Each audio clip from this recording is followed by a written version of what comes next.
Welcome to the Restricted Handling Podcast's What's Coming Up Next Week in the World for the week of February 15th through February 21st, 2026. Buckle up. This is your Sunday to Saturday laydown of the calendar. Not predictions, not vibes, just the stuff that's actually on the books and could move the needle. We kick off Sunday, February 15th, with the final day of the Munich Security Conference in Germany. If Davos is where billionaires talk about saving the world, Munich is where defense ministers, generals, and heads of state quietly debate how to keep it from catching fire. Expect closing speeches heavy on Ukraine, European defense spending, and Middle East spillover. The real action won't be the podium lines. It'll be the hallway conversations and the carefully worded readouts afterward.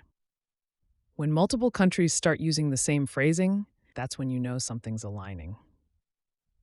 Monday, February 16th gets interesting fast. Eurozone finance ministers meet in Brussels for the Eurogroup session. This is the machinery room of Europe's financial engine. Sanctions enforcement, long-term support for Ukraine, and how much fiscal room there is for defense spending. That's all in play. No fireworks expected. But if you're tracking how serious Europe is about sustaining pressure on Moscow, this is where the budget math lives. And remember, Russia's economy may still be standing, but it's doing so with a wartime crutch and a lot of duct tape. Also Monday, North Korea marks the birthday of Kim Jong-il. These regime anniversaries aren't just parades and portraits, they're political theater with intent. State media messaging, military imagery, maybe a carefully staged appearance. Pyongyang doesn't do subtle, but it does do symbolism. If they want to signal stability, strength, or defiance, this is a classic stage for it. There's also reporting about a proposed U.S.-brokered round of talks on Ukraine in Miami early in the week. Participation from Russia is described as uncertain. If this materializes, the first signal isn't what's said, it's who shows up. If Moscow sends a real delegation rather than a symbolic one, that's meaningful. If it's procedural, working groups, next meeting dates, that's process. If there's substance, that's a different headline entirely. But as always with Russia, from Soviet days to now, they prefer ambiguity as a strategy. Tuesday, February 17th, EU finance ministers gather for the broader ECOFIN meeting, also in Brussels. This one explicitly includes discussion of the economic and financial impact of Russia's aggression against Ukraine, plus defense financing. This is where Europe talks about turning rhetoric into sustained capability. The continent has been rediscovering the concept of deterrence in real time. Midweek, on Wednesday, February 18th, we get the release of minutes from the Federal Reserve's last policy meeting.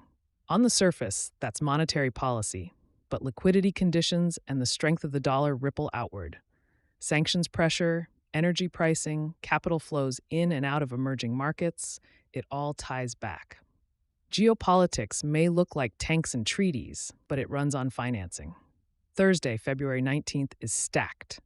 The UN Security Council holds a briefing on Sudan, followed by closed consultations.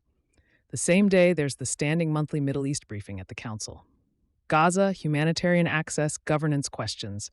Expect carefully lawyered statements and little surprises publicly, with the real temperature showing up in post-session comments. Also Thursday, China's central bank publishes its loan prime rate. If Beijing tweaks it, markets will read it as a signal about growth concerns. And remember, Chinese demand affects global commodities, which affects revenue streams for Russia and energy producers across the Middle East.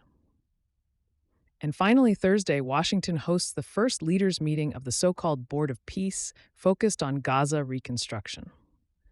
The key question, is this about architecture and funding commitments, or is it about signaling and coalition optics? Reconstruction governance is never just about bricks and cement. It's about who gets influence. Heading toward Friday and Saturday, February 20th and 21st, watch positioning ahead of February 24th, the anniversary of Russia's full-scale invasion of Ukraine. Anniversaries matter in this conflict. Symbolism has been a weapon since day one. That's your map for the week of February 15th through February 21st, 2026. Thanks for listening and being part of the RH community. Please take a moment to leave a 5-star review. If you want to see some changes, email us at info@restrictedhandling.com. We also publish a daily written intel brief on Substack, where you'll find even deeper coverage of Russia and China, along with insights on Iran, the Middle East, and the DPRK.